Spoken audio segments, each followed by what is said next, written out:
It's Monday Morning Fallout when we overreact to the football weekend. A lot to overreact to.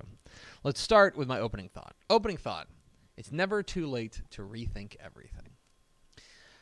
This past week, especially in high school football across the state of Texas, I think gives us an opportunity to reevaluate some things as we get into the real heart of the season. Now that we're into week 10, the final 2 weeks of the Texas high school football regular season, and then the playoffs, this gives us an opportunity to take a step back and say, hey, do we have all these things right? Specifically, there were a number, I think, of upsets across the state that need to be reckoned with, and we need to figure out exactly what those mean.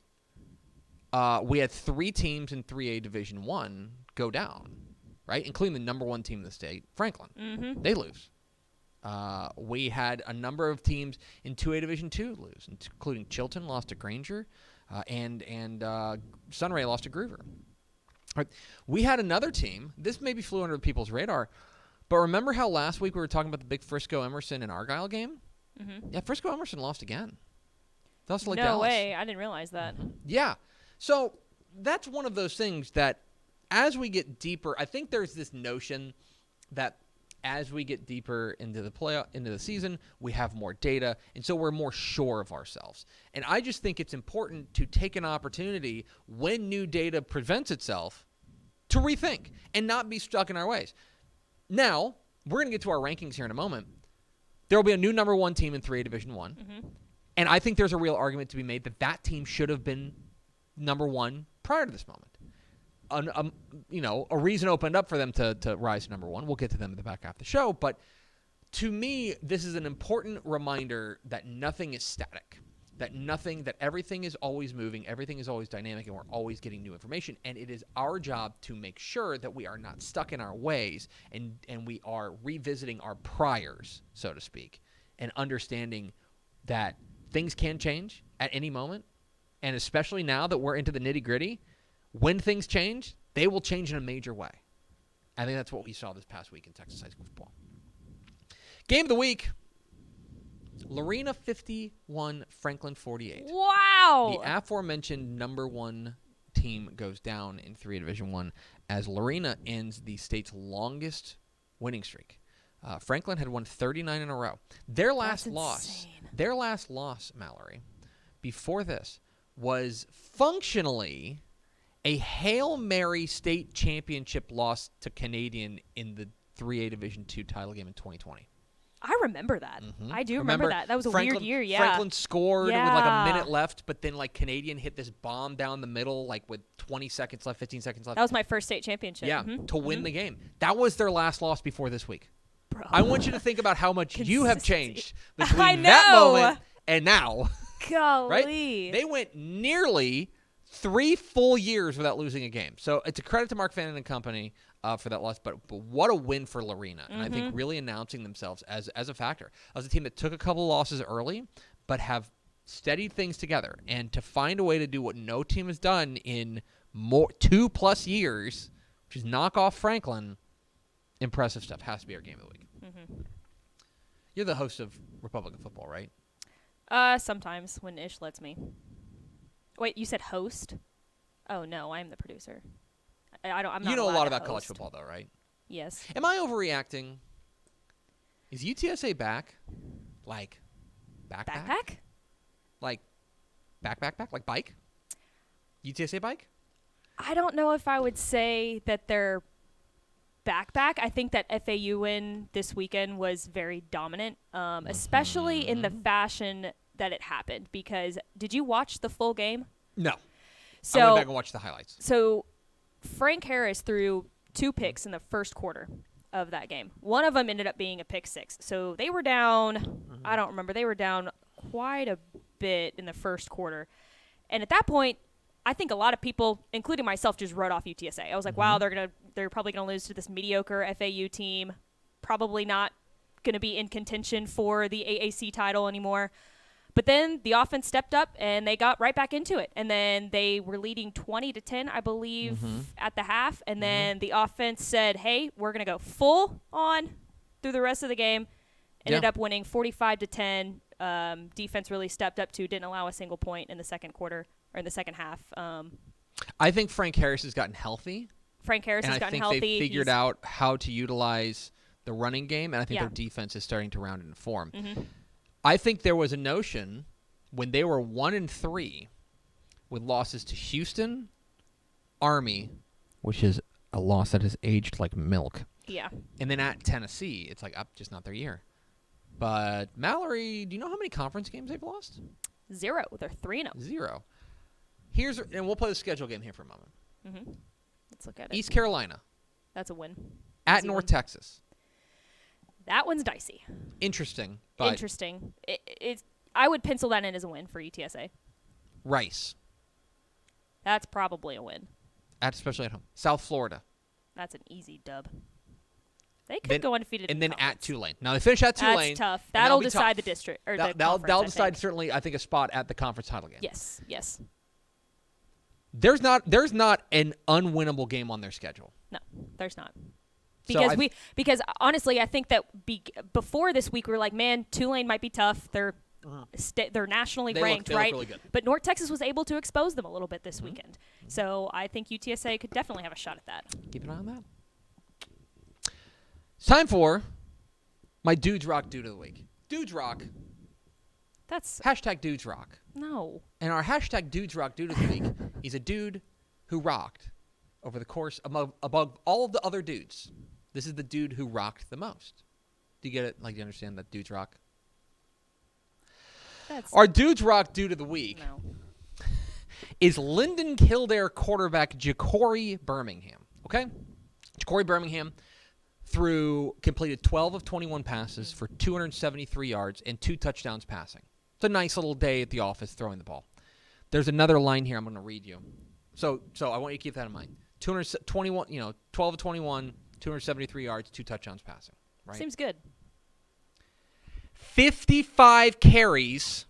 Oh my gosh. 412 yards and 8 touchdowns on the ground. Oh my gosh. So he insane. had the ball in his hands 76 times in this game. Oh my gosh. That's nuts. 55 carries, 412 yards. Dude was sore the next morning when he woke up. No doubt about that. Got a big win. Linden Kildare quarterback Ja'Cory Birmingham. Hashtag Dudes Rock. It's time for Tepper's Play of the Week. You got a little preview of it earlier. Sorry. Tepper's Play of the Week. Did you see what happened in the Lake Highlands game? I did not. This game I was on Texan Live, but this I did not game see was kind of off our radar a little bit because we thought that playing Richardson. Now Richardson, that's a big rivalry game. They don't like each other. It went into overtime. Lake Highlands got at 21-21. Lake Highlands got a stop, and then this happened.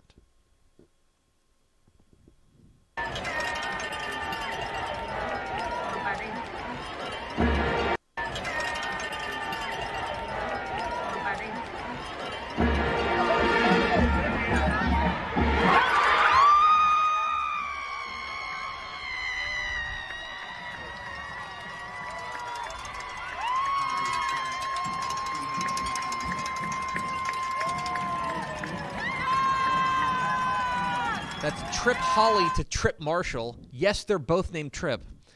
Love that. For the game winner in overtime as Lake Highlands gets a win over Richardson, 28-21 in overtime. It's my play of the week. Quick break for a hot take. We need to talk about Kendall Briles. Yeah. So, TCU goes and what's the word I'm looking for, Mallory? What happened to them this past week? What's the word that we're looking at? Annihilated. Yeah, they got trounced. Trounced. Annihilated. Stomped. 41-3 at Kansas State. Yeah. It was bad. They had a grand total of 300 yards total offense and just did not look good. No. And you may remember in the offseason that they lose their offensive coordinator, Garrett Riley, leaves to go to Clemson. Mm-hmm. And they bring in Kendall Briles. Now, Kendall Briles is a polarizing figure, shall we say? Yes. There's a lot of definitely. baggage that comes along with Kendall Briles. Mhm. But what we were told was that, yes, there's baggage, but or maybe we weren't told this outright, but the messaging was clear. There is baggage with him, but it is worth it because he is that good of an offensive mind.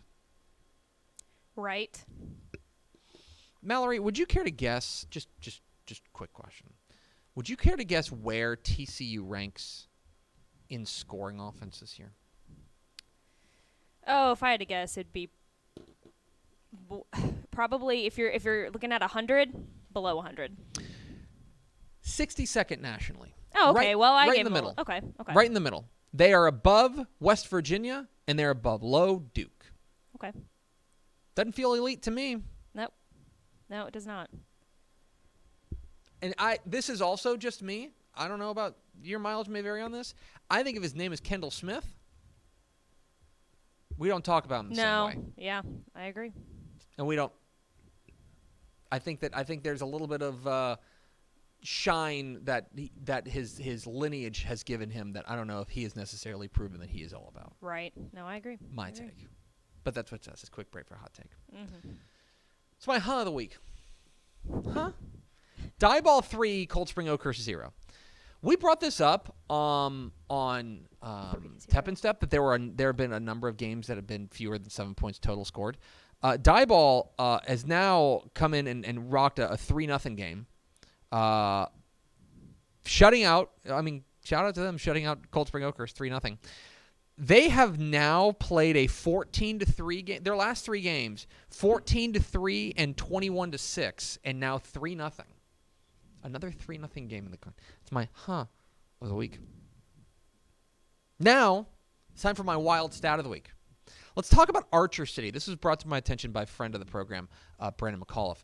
Archer City's last 3 games, okay, have all 3 of them been decided by 1 point. 3 in a row. They have a 7-6 win against Electra. They have a 34-33 loss at Haskell. And this past week, they had a 28-27 loss against Windthorst. Jeez. So they are...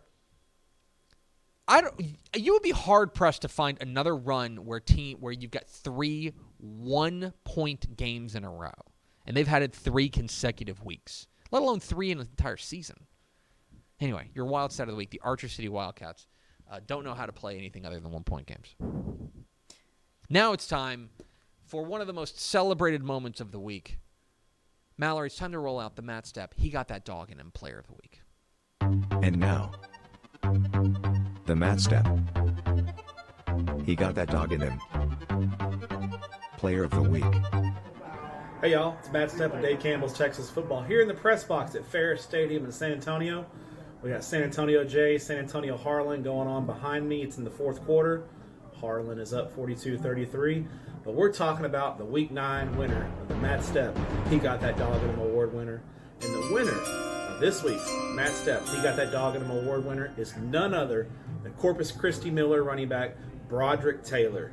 In Thursday night's win over Corpus Christi Veterans Memorial, Broderick Taylor ran for 4 touchdowns and had 2 touchdown receptions totaling nearly 300 yards from scrimmage in the ballgame. Congrats, Broderick. You, sir, have got that dog in you. This has been the Matt Step He Got That Dog in Him Player of the Week. Congratulations, Broderick Taylor, Corpus Christi Miller. He got that dog in him player of the week.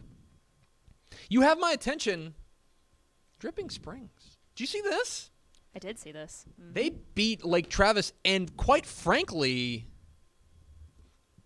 they beat Lake Travis kind of convincingly. Yeah. It was 24-6, and it never felt like they took command, and that defense locked them down, and you're like, all right, I think that's it. Like, their defense looked fantastic in this game. And for a team that we had big questions about whether or not they'd be able to replace quarterback, right, in Austin Novosad, they've kind of reinvented themselves. Galen Zimmerman's squad has. And by the way, Mallory, the way that things are breaking out, there's a chance Vandergrift goes to Division I. And if Vandergrift goes to Division I, and Lake Travis goes to Division I, and Westlake goes to Division I, and Cibolo Steel goes to Division I, Who's the favorite in Division 2? who in Division 2 is going to win it? Mm-hmm. And by the way, Katy almost certainly going Division 1 now. Mm-hmm. Seems pretty. I'm just saying, Dripping Springs has my attention. Get excited for Yeah. Troy at Texas State. Let's go. I need to talk with Ish about this. Oh gosh, yeah. But he's this pumped. is this the most anticipated home game for Texas State